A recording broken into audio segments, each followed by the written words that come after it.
Sir Alex Ferguson, from the morning of the late Sir Bobby Charlton, looks like he has some good news, and obviously it's coming in from the new 25% stake owner of Man United, that is Sir Jim Ratcliffe, whereby Sir Alex Ferguson is expected to be an advisor for Sir Jim Ratcliffe, and he's considered to be one of those, and it shows you how huge this man Sir Jim Ratcliffe wants to bond or bridge the gap between the fans of Man United and the board. Welcome to United Matters channel. How are you guys, and where are you watching us from? I go by the names of Rock and David. Smash the like button, comment and share. If at all you're watching us for the very first time, endeavor to subscribe to this channel so as not to miss out on stories that we do upload in here on a daily. And I would like to let you know that it's time for us to discuss things concerning Manchester United, as the takeover of Sir Jim delayed, and it might not happen tomorrow, and if it doesn't happen tomorrow, maybe next week, but it looks like it's moving the right direction for Sir Jim Ratcliffe, and Sir Alex Ferguson is one of those that has been highly considered to see to it that he takes on the very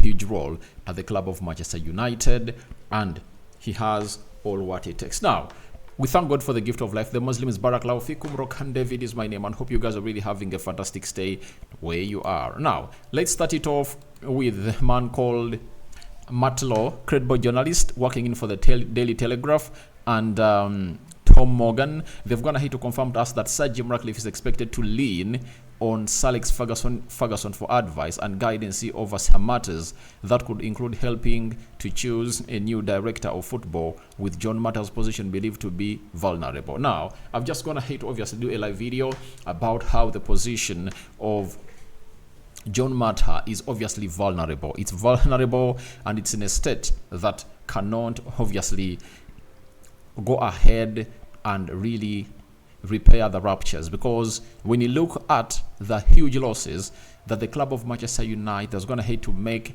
in the sales and purchases of the players, it's really courtesy of him. For example, he's the one to blame for United missing out on £30 million on the player called Jesse Lingard. If at all you remember Jesse Lingard, in the January of 2022, Newcastle wanted to offer £30 million. The same applies to West Ham. But the board of United said no to that, and the player left on a free. Now, £30 million would have been very important for the club of Manchester United way then, because that was the amount of money we needed to get the deal of Cody Gakpo done in the summer transfer window that saw Erik ten Hag commence his spell at the club of Manchester United. You know, Paul Pogba left for free, a player that we purchased for close to £90 million, left Manchester United on a free. All that is on the blame of John Matta, and John Matta shouldn't be at the club of Manchester United. And it shows you that John Matta and Ed Woodward, Richard Arnold had a lot of power given to them by the Glazers, because Sir Alex Ferguson's words couldn't obviously make sense. That is it. What Ferguson was supposed to do is to advise, but not to come out and obviously maybe take a final decision, something that is going to hate to affect the club of Manchester United. Now, if a person of an experience of Sir Alex Ferguson is brought in the club of Manchester United to be an advisor of Sir Jim Ratcliffe onto some footballing matters, I think that's the best decision that Sir Jim Ratcliffe is going to hate to make, because Ferguson knows exactly how to tame these players. Sir Alex Ferguson tamed player power in very many ways, from the likes of Eric Cantona, Andy Cole, Peter Schmeichel, David Beckham, Ruud van Nistelrooy, and very many other players at the club of Man United. And every player at Man United feared Sir Alex Ferguson. So, with Sir Alex Ferguson being one of those people that is being chosen to see to it that he becomes an advisor to Sir Jim Ratcliffe, though he's already on the board of Manchester United, that is a move in the right direction, because we are obviously going to get a man who has a lot of respect at that club, and he'll obviously try to instill a culture and explain to the new people coming in the club of Man United on how things should be happening at Manchester United, because he has vast knowledge on how he dominated that league in there for you. And secondly, this is a very huge boost for Erik ten Hag's longevity at the club of Manchester United, as if Sir Alex Ferguson is really an advisor to Sir Jim Ratcliffe. He'll obviously tell him, look at me. Look at me. When I came in from Aberdeen in 1986, they were going to sack me. They gave me just one more season, and it took me 5 seasons to win a trophy. But for this man, with all that ramshackle board that he was working with, he went ahead to win a Carabao Cup, play in the final of the FA Cup, reach the quarterfinals of the Carabao Cup, and he obviously went ahead to really finish third. And remember, he would have gone ahead to perform better if at all he had gone ahead and really gotten players that he was asking in for, like Cody Gakpo, Yao Felix, and another midfielder, I think it was supposed to be Amrabat. But he went ahead to get Wout Weghorst. There is a goalkeeper that is now at Rangers that we had gotten from a loan at Crystal Palace, and Marcel Sabitzer, and all those were not first choice players. So he'll back the manager, and I think that is obviously going to work well for we, the people who love Eric Ten Hag. And Sir Alex Ferguson, I think, congratulations. Your advice will take us to the next level, but my worry is all about him deciding this, like advising him on the style of play we're supposed to play. Style of football. I think it's high time we saw to it that Eric Ten Hag got back to the Ajax way. Let's all admit he should go the Ajax way, and after going the Ajax way, that will obviously give us the best that we deserve as a side of Man United, and the recruitment should decide on how we are going to play. That is it.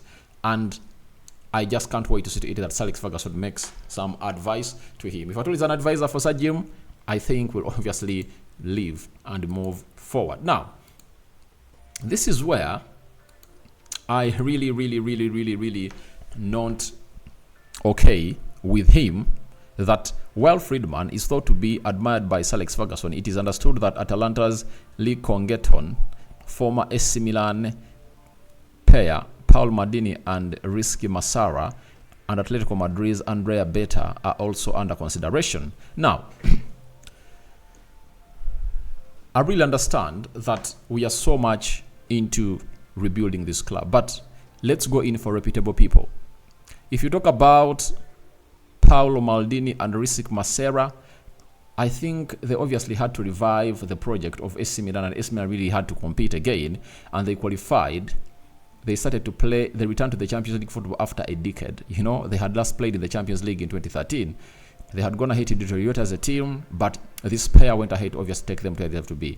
And Atletico Madrid's Andrea Beta is also another one that is under consideration. But this man of Crystal Palace, Friedman, Ferguson admires him, but his profile does not come close to Paul Mitchell's, to Maldini's, to Betas, because these people have gone ahead to do it and experimented it elsewhere, you know. So I think we should get in people who have gone ahead to have what we call a global network of scouting. If I told you a sporting director, you need to be having a global scouting network that you'll obviously come in and not really leave us like that. So to my understanding, I think let's go Paul Mitchell. That is it. Let's go Paul Mitchell. He has a very good eye for a player.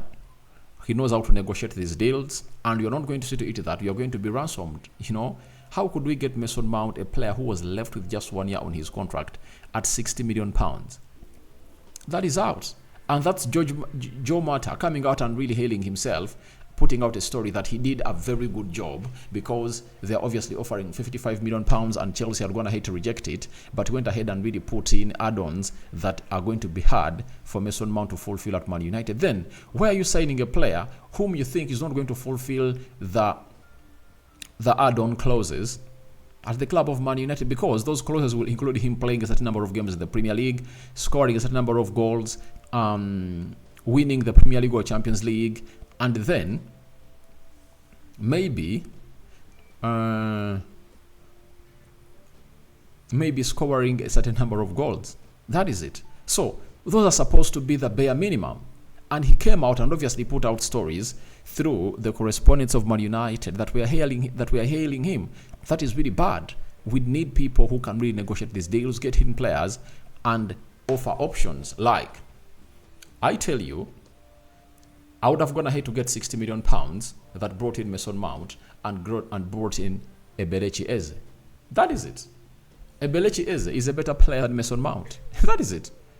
But because we are having people like John Mata who really want to make statement signings at the club of Man United and give him a shirt number 7, they obviously went in for Mason Mount. And if at all it was Paul Mitchell, would have said no, we cannot pay that much for the player who is having 1 year left on his contract. Let's go for a player who is really physical and very much more talented in a Belechi Eze. You get? That is it. So I think we still have a lot to go and a lot to do. And lastly, as we call it, a video or a podcast, we've been told by Michael Plant 82, right? Let me see. He works for what? Football journalist at Mac Worldwide UK. It's the Manchester Worldwide UK. He has told us that there is a small chance that Sir Jim Ratcliffe's 25% stake in Manchester United could be completed on Friday. If not, the confirmation will be next week. The announcement will be followed by a gap of at least a month as the Premier League complete their due diligence and to ensure all parties comply with public company regulations.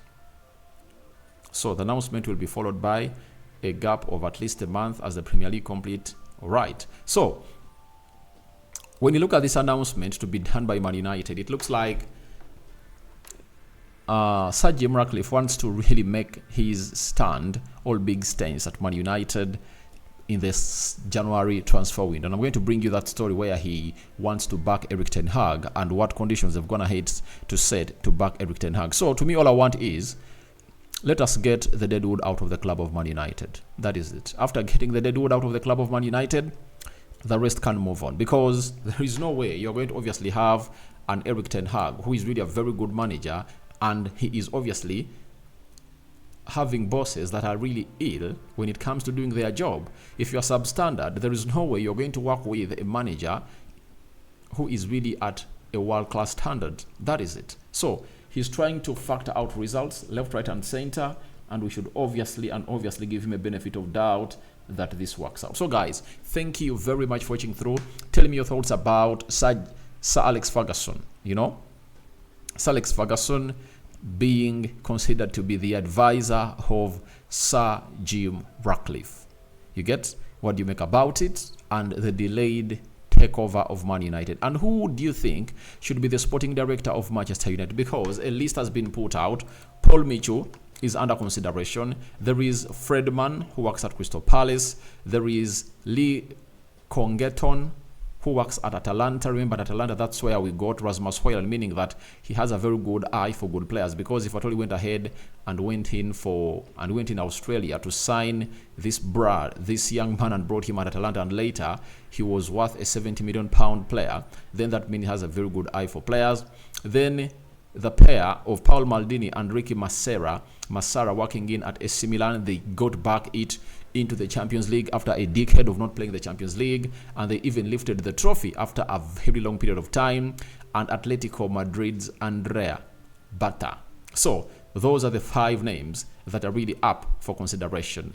May the living to God bless you abundantly. Rokan David remains my name, and the Muslims Barakallahu Fukum. I'm out.